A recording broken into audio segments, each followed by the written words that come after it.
Good morning everyone. Welcome to the lecture on measurements and instrumentation. Today our lecture is on single phase induction type energy meter. So the learning objectives of today's lecture are: the first one is to understand the construction of single phase induction type energy meter, and the second learning objective is to understand the working principle of single phase induction type energy meter. So let us see one by one. First, so coming to the construction of single phase induction type energy meter. So this energy meter has mainly four systems.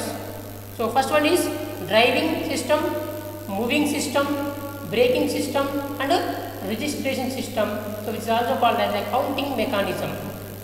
Driving system, moving system, braking system, and registration system, which is also called as counting mechanism. So energy meter has four systems. So coming to the first one, driving system. So this driving system consisting of two electromagnets. See, one is the electromagnet 1 and electromagnet 2 here. Okay. So this electromagnetic material, okay, this material is made up of a silicon steel. Okay, this material is made up of silicon steel to reduce the hysteresis losses, as the silicon steel has the low hysteresis coefficient, and this core is also laminated to reduce the eddy current losses. Okay, so one of the coil, so which is connected in series with the load, then this is called a current coil. Okay, this is called a series coil or current coil, as this current coil carries the load current. Okay, now whatever the flux generated by this current coil, we are calling as a phi s, that is called series flux, phi suffix s. Now next one is called shunt coil, or you can say the coil which is connected in parallel, see, in parallel with the load, then this is called as a pressure coil. Now see here, this is a parallel connection. Okay, so parallel connection. So this is what the parallel connection. Therefore this is a pressure coil or shunt coil, and also called as a voltage coil, as this coil is connected across the load. So whenever the current is allowed, the load is drawing some current, so the current is flowing through the current coil. Therefore this current coil will generate the flux, that is called phi s, and whenever the current is flowing in the pressure coil, so this current coil IP, let us say the current is IP in the pressure coil, therefore this flux generated by this pressure coil is phi p.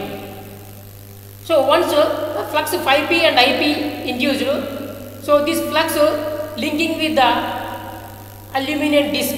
Okay, therefore driving system has only these two parts. Next one is a moving system.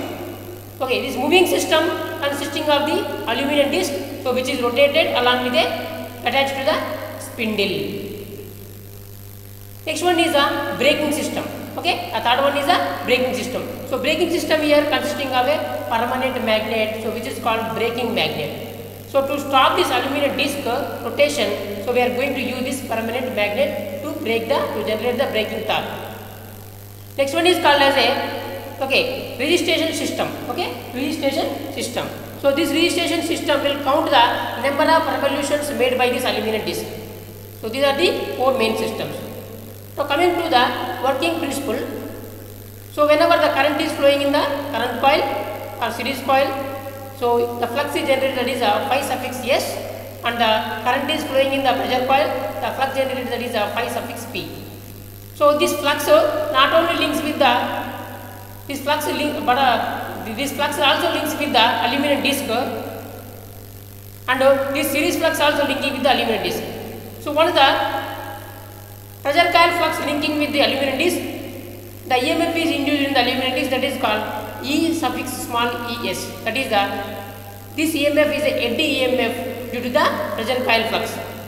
And once the flux is generated by series coil, so due to this series flux also linking with the aluminum disc, so this aluminum disc, there is EMF induced in the aluminum disc, this is called eddy EMF due to the series flux.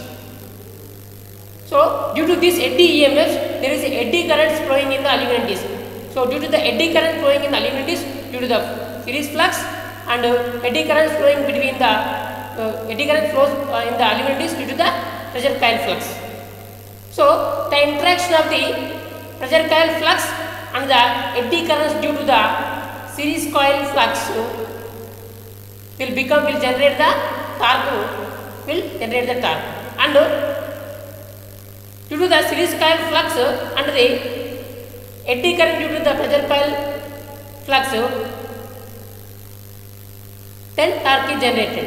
So the resultant torque is the difference of this TD1 and TD2 is nothing but our driving torque of the single phase induction type energy meter. Okay, so this spindle is pivoted, and another end of the spindle is connected to the recording mechanism or counting mechanism, so which will count the number of revolutions made by the aluminum disc. So with the help of the gearing system. So here the aluminum disc rotation, okay, the number of revolutions of the aluminum disc is directly proportional to the power absorbed by the load or consumed by the load. Okay, so this number of revolutions recorded by the recording mechanism, therefore the integration of power will give you the energy consumed by the load. So this is the construction and working principle of the single phase induction type energy meter. Okay, so next class we will derive the torque equation of the single phase induction type energy meter. Okay, thank you for listening to the class.